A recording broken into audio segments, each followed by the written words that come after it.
Vamos a conversar hoy con Ali Daniels, él es abogado, defensor de los derechos humanos y director de Acceso a la Justicia. Buenos días, gracias por acompañarnos hoy en nuestra entrevista del día.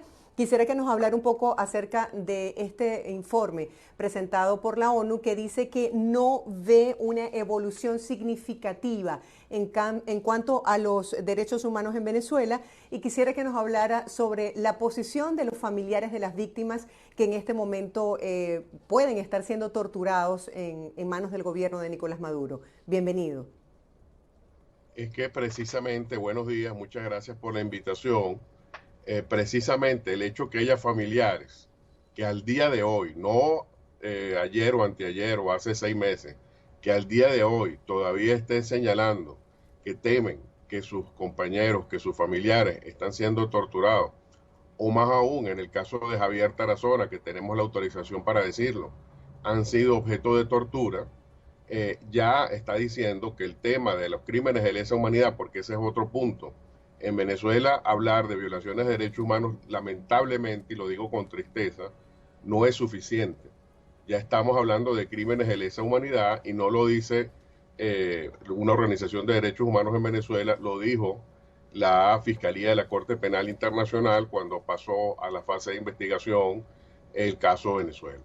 Entonces, en ese sentido, el hecho de que primero tengamos que estar hablando en presente de violaciones de derechos humanos y que tengamos que hablar también de crímenes de lesa humanidad y que haya familiares que al día de hoy estén preocupados porque sus allegados están siendo objeto de tortura, eso ya en sí mismo nos está señalando la gravedad de la situación en Venezuela y sobre todo lo presente que está esta situación en el país. Sí, yo recordaba que durante las protestas fuertes en Venezuela, cuando murieron estos jóvenes estudiantes frente a funcionarios del gobierno de Nicolás Maduro, uno como periodista decía, bueno, este caso va a lograr trascender porque fue ampliamente reseñado, porque hubo observadores internacionales, porque está todo reseñado, documentado. Cada vez el expediente como que se engrosa, se incrementa. Pero al pasar el tiempo uno dice, bueno, ¿qué pasa? ¿Qué ocurre con estos organismos internacionales que deben ocuparse de velar porque se defiendan los derechos humanos y porque existan garantías?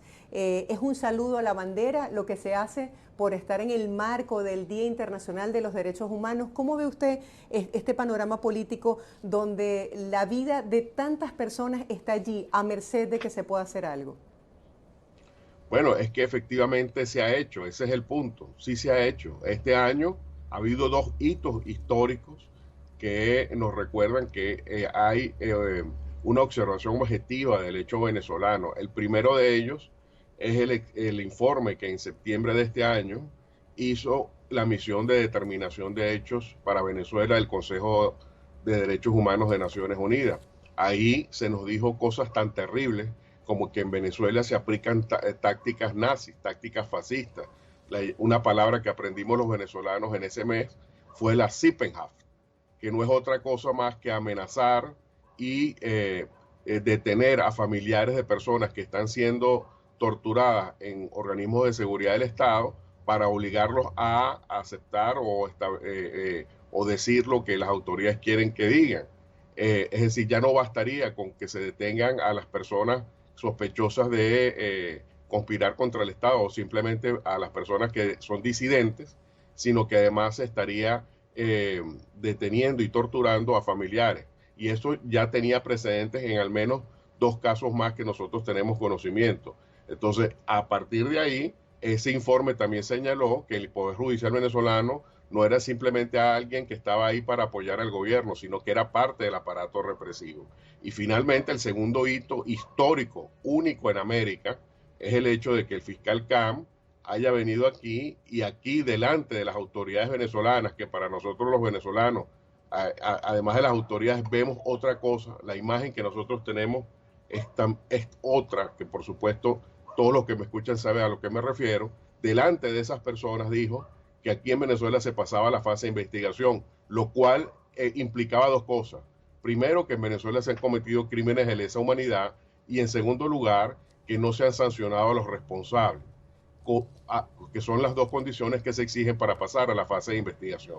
Entonces, como ve, efectivamente Naciones Unidas ha hecho lo que ha podido, la CPI ha hecho lo que ha podido, y en ese sentido no se le puede pedir más porque somos el país de América Latina más señalado por violaciones de derechos humanos, por crímenes de lesa humanidad, y eso en sí mismo ha permitido que el foco internacional se mantenga en Venezuela a pesar de que tenemos 20 años en esta tragedia y somos una crisis que se puede convertir en parte del horizonte.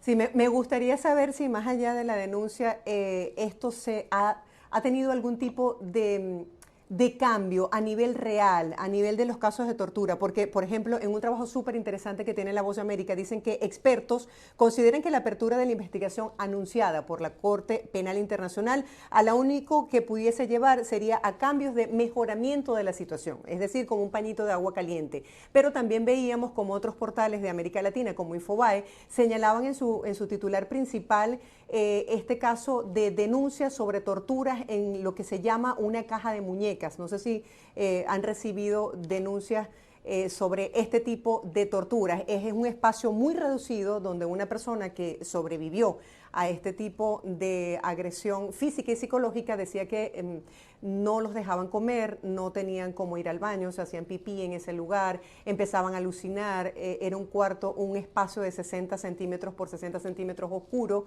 no tenían acceso a ningún tipo de asistencia médica.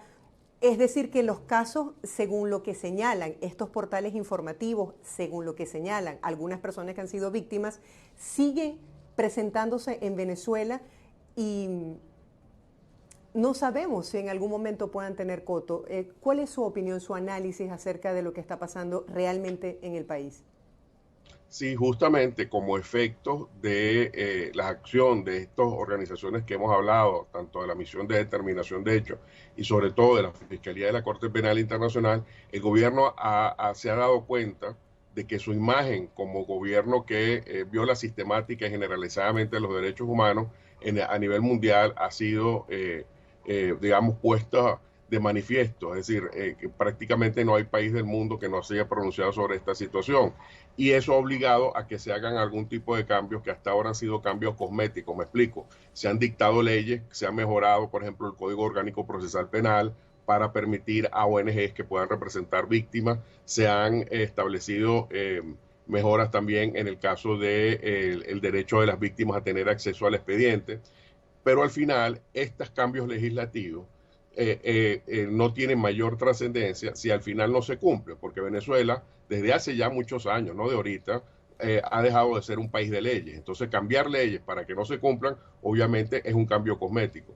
Y en el caso de los tribunales, el cambio que hubo para que se vea que sí hay una afectación del gobierno por esta situación, es que entonces se empezaron a reactivar expedientes como el de Vallenilla, como el del joven Rufo Chacón y algunos otros más, donde efectivamente esos juicios estaban paralizados y con la venida del fiscal se empezaron a activar y empezaron a salir condenas. Sin embargo, esas condenas no cumplen con los parámetros internacionales, con los estándares internacionales. ¿Cuáles son los estándares internacionales en materia de crímenes de lesa humanidad? Bueno, muy sencillo, que se juzgue no solo a los responsables materiales, que es lo que ha ocurrido, a los subalternos, sino también a las cadenas de mando responsables de que de una manera sistemática y generalizada se cometan esos delitos. Y en este momento eso no puede ser. Les puedo comentar en un solo caso para ejemplificar esto. En Maracaibo, en el año 2017, un muchacho fue violado en Maracaibo durante las protestas allá. Él junto con las testigos de ese hecho, porque había testigos, señalaron a 11 personas, a 11 funcionarios policiales.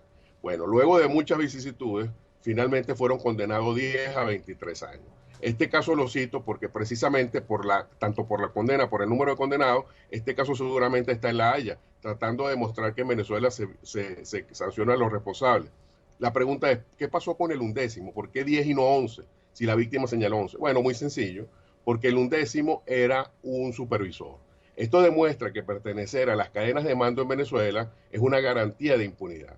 Y ese estándar es el que no ha cumplido el gobierno, y a pesar de estos cambios que se han activado a raíz de la visita del fiscal, ellos no pueden poner en prueba de que en Venezuela las cadenas de mando han sido, ya no digo sancionados, sino siquiera investigados.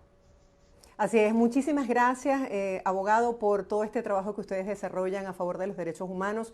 Estábamos conversando con Ali Daniels, abogado defensor de derechos humanos y director de acceso a la justicia. Ya para finalizar y cerrar este tema, el fiscal Karim Khan dice que la investigación de la Corte Penal Internacional no busca el cambio del régimen en Venezuela. Pero por otro lado, los analistas consideran que después de varios años ya de denuncias, ya la comunidad internacional tiene suficientes insumos como para que se pueda juzgar las actuaciones del gobierno de Miraflores. Usted tiene la última palabra.